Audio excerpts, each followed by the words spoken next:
اومدم رستوران افشار. یه جایی تو دل گیلان هست که خورشتاش طعم خونه مادر بزرگو میده و کباباش هم جوریه که دلت نمیخواد تموم شه. خورشتم ناز خاتون افشاره به مخصوصه.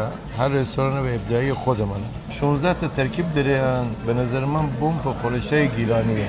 اما سعی بگوین تو هر رستوران اصالت خورشته گیلانی حفظ بکنیم دیگه. ممنونم. راستی آقا سید چی شد که اسم اینجا رو افشار گذاشتین؟ افشار اسم مستعار منه.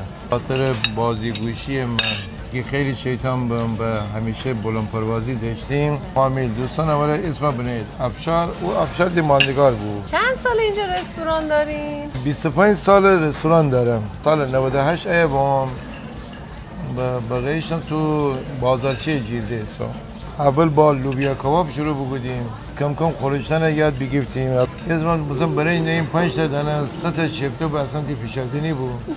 این تیم مشتری بزرگ بدیم. این دانه من خوردیم. یه زمانی بود که امان جالس غذا چگودیم. من 50 تا غذای از 9 صبح شروع کردیم. 9 شب تمام بودیم. 50 تا غذا حاضر کردیم. انگار که جام جهانی افت بودیم. اونقدر خوشحال بود.